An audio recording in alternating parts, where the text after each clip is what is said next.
사진 한 장 볼까요?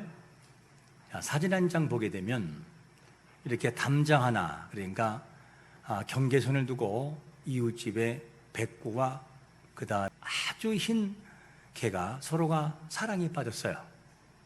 사랑에 빠진 결과 오른쪽에 있는 강아지가 나왔지요.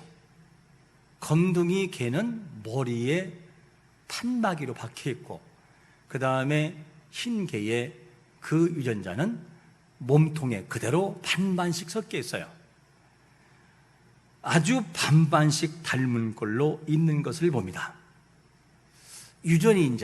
유전자가 얼마나 정확한지, 부모로부터 받은 유전자가 어떤 것인지를 우리에게 알려주는 하나의 내용이죠. 그래서 부모에게 있는 유전자는 반드시 후대에게 영향을 미치게 돼 있어요. 나는 절대 아버지를 안 닮고 어머니를 안 닮았어요 해도 모양을 담든지 하나의 성품을 담든지 그대로 담게 돼 있어요. 이게 창조의 질서예요.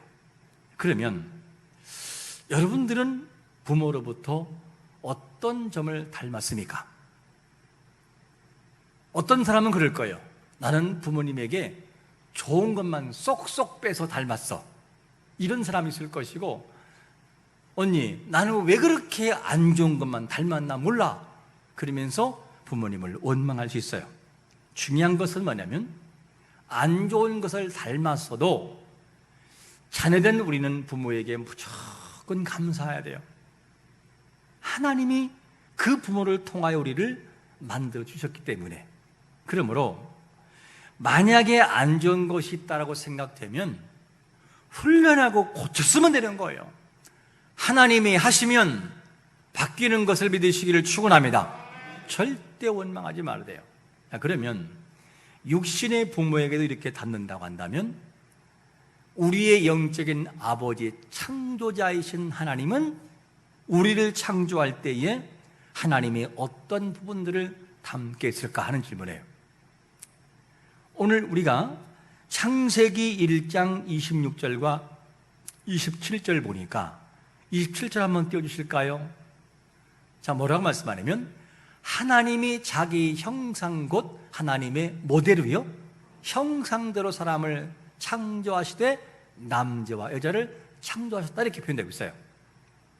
하나님의 형상이라고 한다면 우리의 코와 눈과 모양만을 말하는 것이 아니라 그분의 속성, 그분이 우리가 이해하기 쉽게 그분의 성품을 우리가 닮았다 그 말이에요.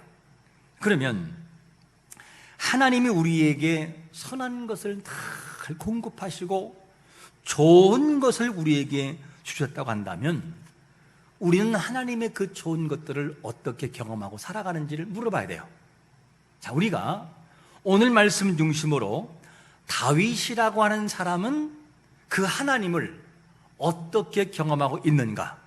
다윗이 경험한 하나님을 다윗의 신앙 고백을 통하여 우리에게 알려주고 있는데, 자, 먼저 다윗은 이런 하나님을 만났다고 고백하죠. 첫 번째로 어떤 분이냐? 모든 것을 뭐 하시는 분? 알고 계신 분이라는 거죠. 4절 보니까 제가 읽어볼게요.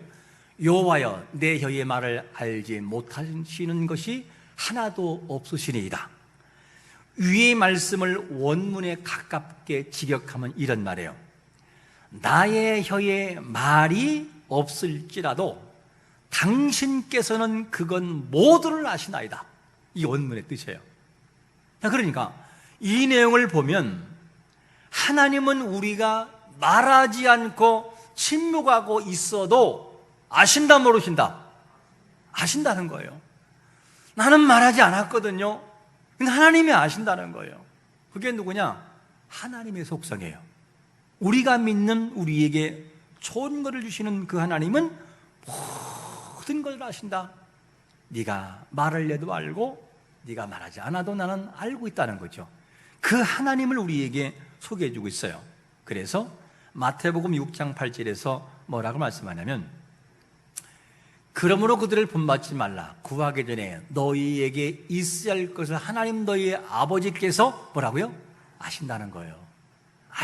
구하기도 전부터 이미 아신다. 이게 우리를 아시는 하나님이죠. 그러니까 하나님은 우리의 모든 것을 알고 있어요. 모르는 것이 없어요. 우리의 모든 것을 아셔요. 그렇다고 한다면 우리의 입술에, 우리의 혀에, 우리의 생각에, 우리의 모든 계획을 아시는 하나님이라고 한다면 우리가 하나님 앞에 숨길 것이 없고 하나님 앞에 원망할 것이 없어요. 그런데 우리는 뭐라고 하냐면, 하나님, 나를 정말 알고는 계신 건가요? 내가 이렇게 고난과 아픔을 당하고 있는데 하나님 정말 나를 아시나요? 진짜 아시냐고요, 하나님? 하나님 뭐하고 계세요? 이렇게 우리는 질문할 때가 있어요. 왜? 모른다고 생각하기 때문에. 근데 오늘 말씀 보니까 하나님은 아니다. 내가 너의 모든 것을 알고 있다. 이렇게 우리에게 답을 주고 있어요. 사람이 극한 고난을 당하면 원망이 나오고 불평이 나오게 돼요. 욥도 어떤 상황이냐면 너무나 극한 고난을 당해요. 10자녀가 다 죽고 모든 주산을 다 잃고 종들은 떠나가 버려요. 그러니까 이 욥이 고백하기를 뭐라고 말하냐면, 욥기 30장 20절에 보니까 이런 말이에요. 내가 주께 부르짖으나 주께서 뭐하지 않고 대답하지 아니하시며, 내가 섰사오나 주께서 나를 뭐하고요?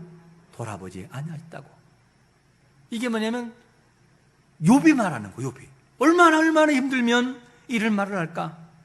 그러니까 하나님은 전혀 변한 것이 없는데, 근데 욥은 뭐냐? 하나님 마치 변한 것처럼 그렇게 표현하고 있어요. 그러나 하나님은 변하지 않는 분이에요. 그 답을 어디서 주고 있느냐? 야고보서 1장 17절에 보니까 이런 말씀을 해요. 각양 좋은 은사와 온전한 선물이 다 위로부터 빛들의 아버지께서 깨로서 내려오나니 그는 뭐도 없고 변함도 없으시고 회전하는 그림자도 없다는 거예요. 하나님은 안 변해요. 항상 사랑한다라면 그냥 사랑 끝까지 가는 거예요, 하나님은. 그런데 우리는 변해요. 그래서 우리의 변하는 그 사람의 마음을 뭐라고 하느냐? 에레미야 1장 17장 9절에서 이런 말씀을 해요. 만물보다 거짓되고 심히 부패한 것은 뭐라고요? 마음이라는 거예요. 사람의 마음이 어떻게 이렇게 잘 변하는지, 어떨 때는 진짜 믿음처럼 보이는데 어떤 때는 전혀 아닌 것처럼 보일 때가 있어요. 그래서 봐라, 얘들아, 사람의 마음이 이렇게 간사하단다. 이렇게 거짓되고 부패한 것이 너희들의 마음이야. 이거 우리에게 알려주고 있어요. 사람의 마음이 아무리 변해도 하나님은 변하잖아요. 변하는 것은 뭐냐? 사람의 마음이에요. 사람의 마음은 수시로 변해요. 여러분, 하나님이 우리의 모든 것을 아시고 모든 것을 보신다면 아버지에게 숨길 것은 없어요. 뭘 숨겨요? 몰라야 숨기죠. 다 아시는데 생각도 아시고 저 멀리서도 통촉하시고 내 깊은 계획을 꿰뚫어 보시는데 숨길 게 뭐이냐고요. 근데 뭐 숨길 게 없냐? 있어요. 뭘 숨기는 것이냐? 내 모든 것들이 분명히 있음에도 불구하고 하나님께 털어놔야 되는 것이 있어요. 그런데 입 밖으로 나오지 않는 게 있어요. 숨긴다는 것이 뭐냐면 하나님에게조차도 말하지 않는 거, 그게 숨기는 거예요.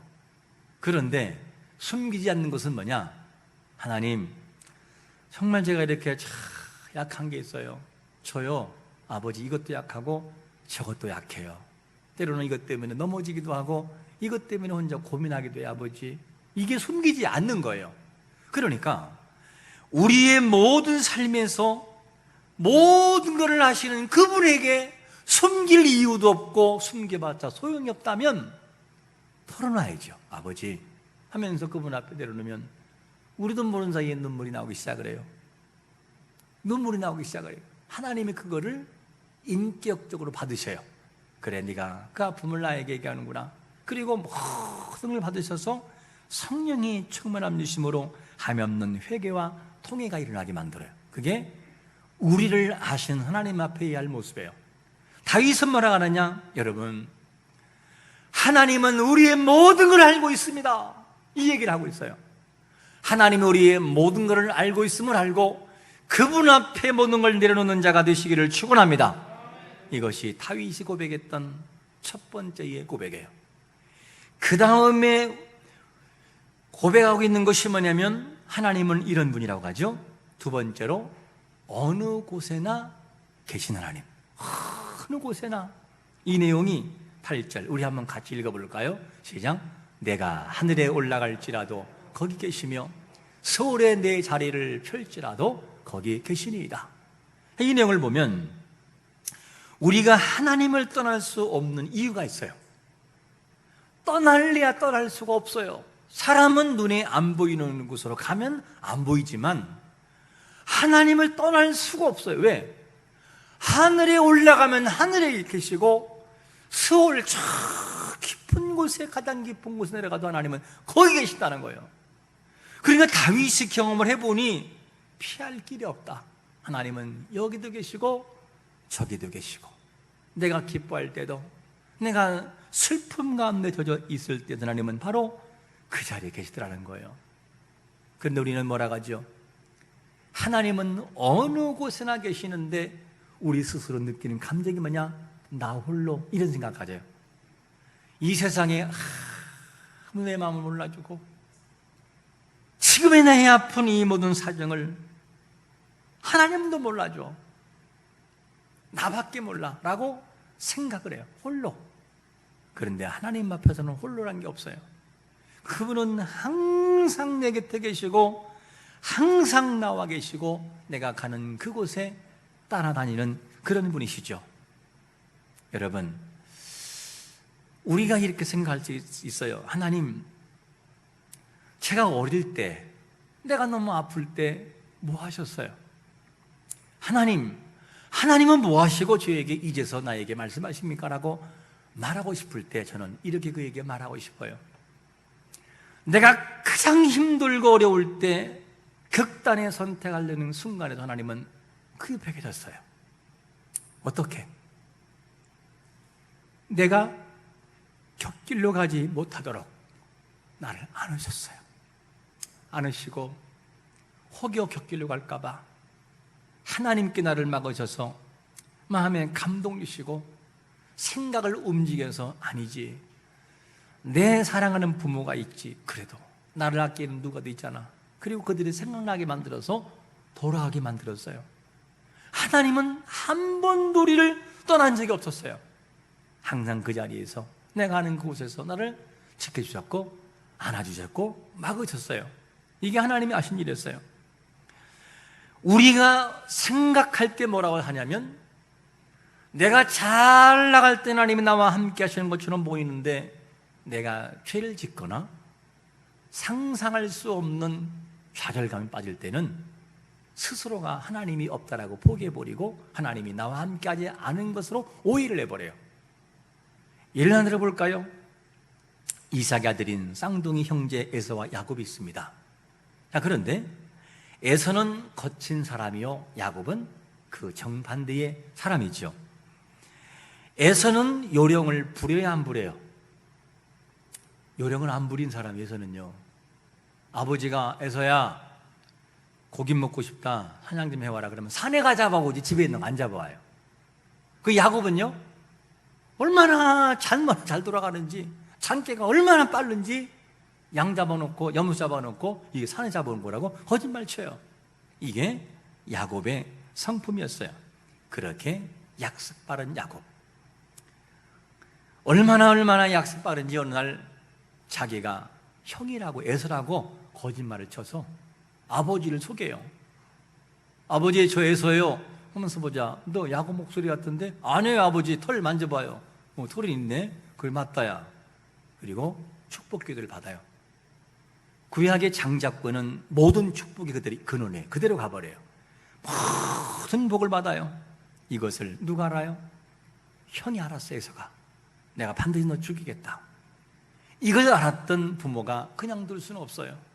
그래서 이 야곱을 외삼촌 바로 라반의 집으로 보내는 거였었죠. 외갓댁으로.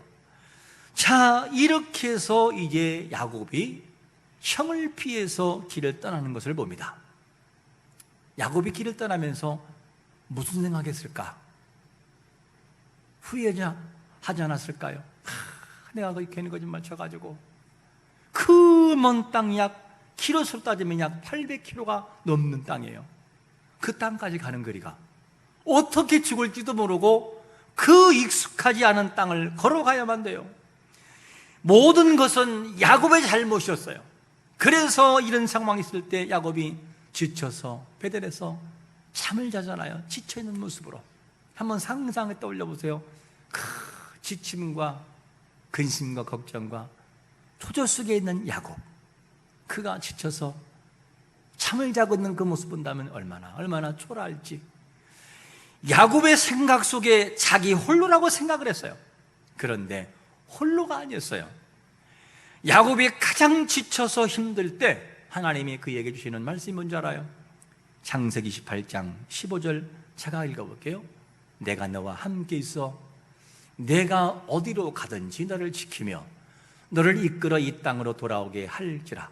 내가 내게 허락한 것을 다 이루기까지 너를 떠나지 아니하리라 하신지라. 아이러니한 것은 뭐냐면 야곱이 부모 곁에서 잘 나갈 때는 이런 음성이 안 들렸어요. 그런데 야곱이 가장 지쳐서 힘에 겹고 버겁고 생명에 위협받을 때 그때 하나님이 그에게 나타나요. 야곱아, 내가 너와 함께하고 있단다. 염려하지 말아라. 야곱아, 어디를 가든지 내가 너와 함께하고 있어.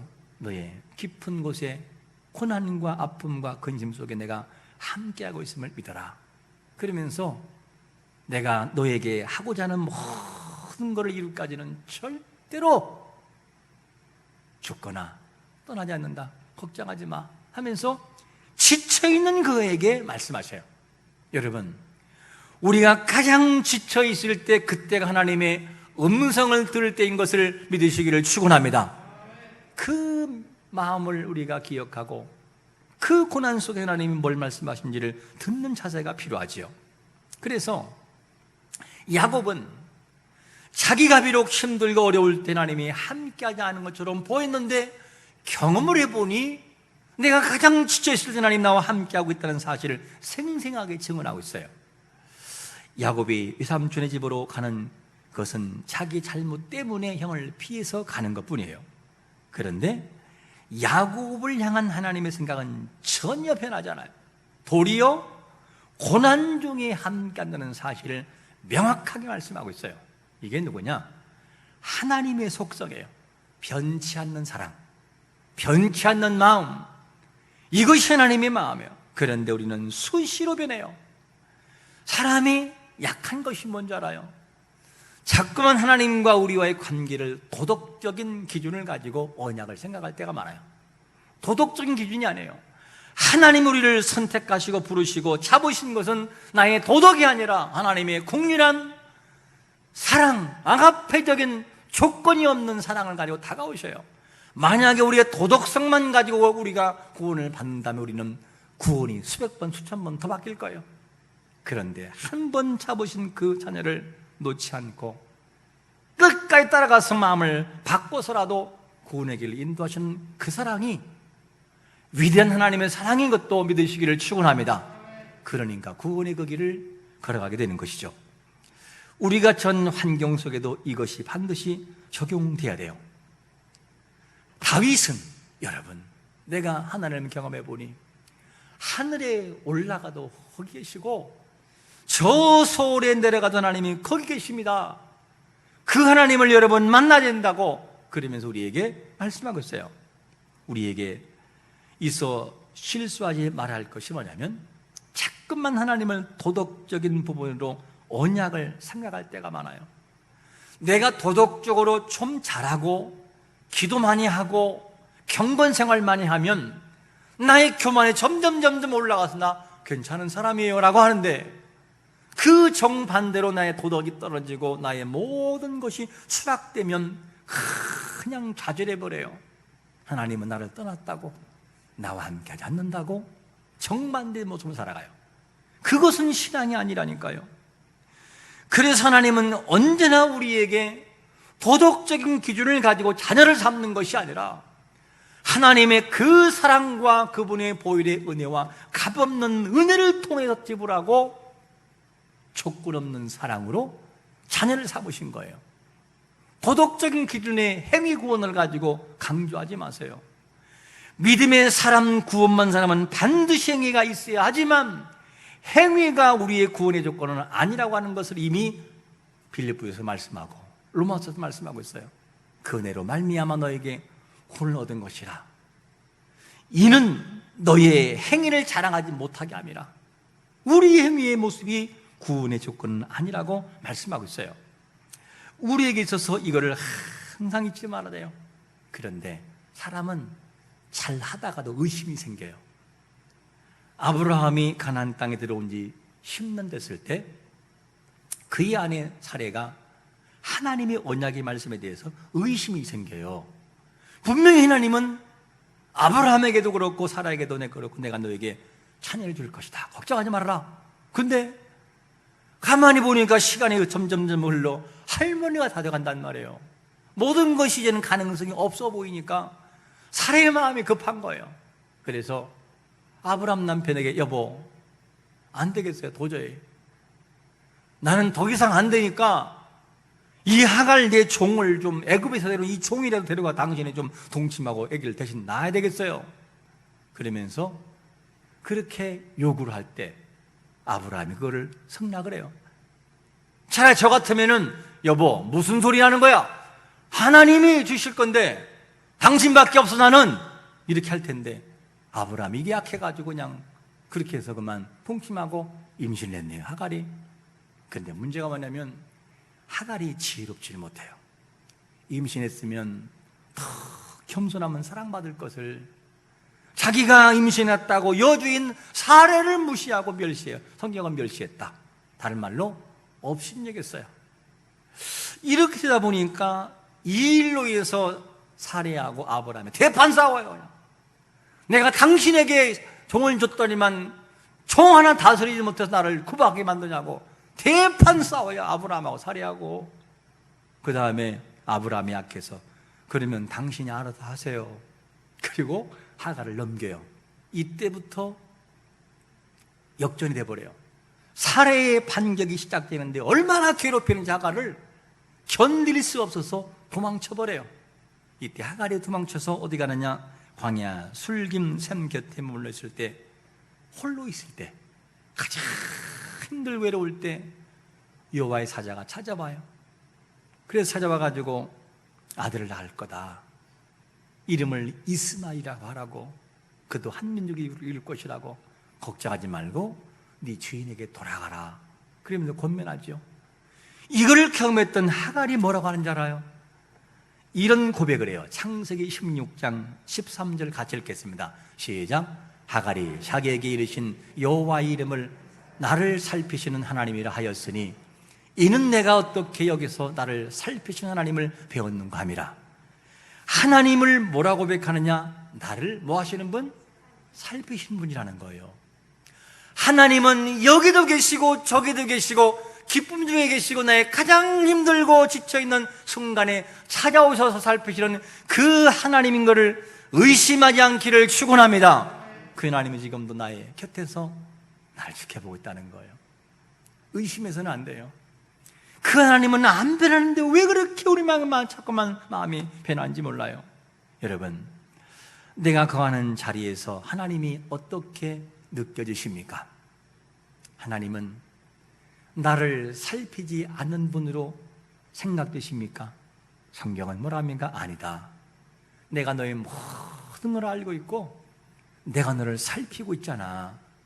내 너를 살피고 모든 환경 속에 너와 함께하고 있잖아 라고 계속 말씀하셔요. 그런데 우리는 믿으려고 하지 않아요.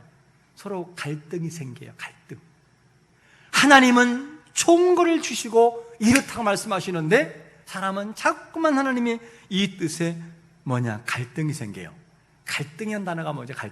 갈등이라는 단어는 사전적 의미는 이런 거예요. 개인이나 집단 사이의 목표나 이해관계가 달라 서로 적대시하거나 불화를 일으키는 상태를 말한다. 이게 바로 국어사전의 뜻이에요. 갈등. 그러면 갈등이 생기면 서로가 혼란이 생기고 관계가 깨져버려요.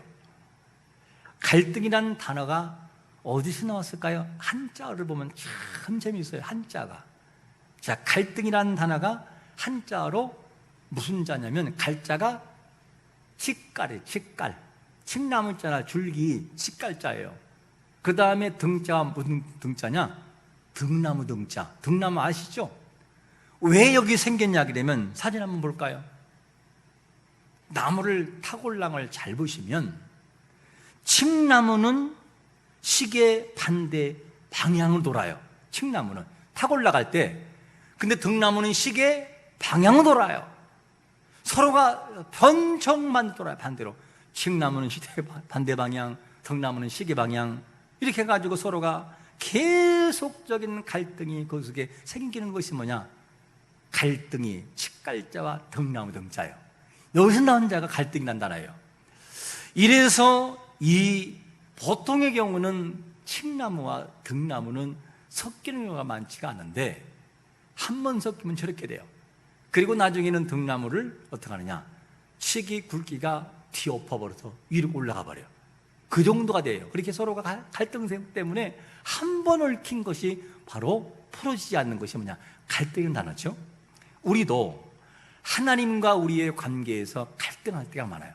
얘야, 나는 이런 뜻을 너에게 준단다라고 계속 좋은 것을 말씀하는데 사람들은 뭐냐? 아니에요. 못 믿어요. 아니라니까요. 어떻게 백제야길라요? 안 된다니까요. 안 되잖아요. 지금 봐요. 그러면 자꾸만 하나님의 뜻에 우리가 반하여 살아갈 때가 많아요. 여러분, 우리 자신들이 항상 잊지 말아야 할 것은 하나님의 뜻에 갈등하지 말고 하나님의 뜻과 우리 뜻이 있으면 나를 다 포기해야 돼요.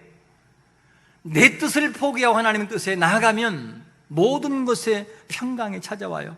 그곳에 하나님이 함께 계시고 나를 도우시는데 우리는 다 이것 때문에 갈등하면서 힘들어할 때가 있어요.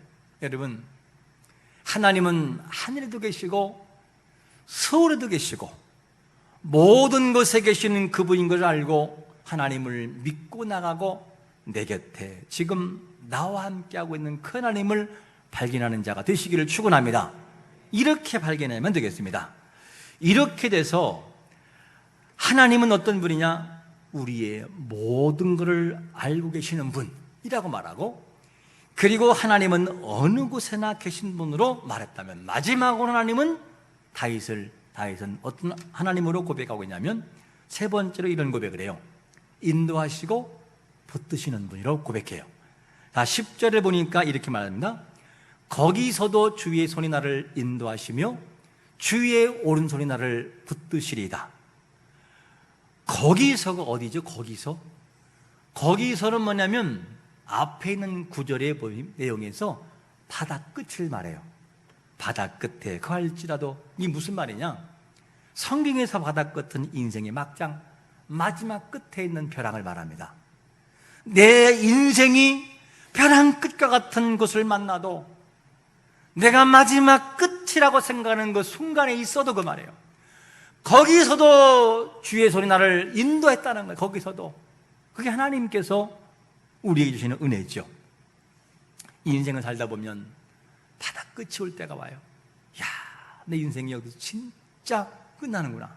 그럴 때가 온다니까요. 그런 생각이 들 때가 와요. 다윗도 너무 힘들 때는 뭐라고 하느냐? 야, 내 인생 정말 끝난 거 아닙니까? 라고 했는데 경험을 해보니 아니더라는 거예요.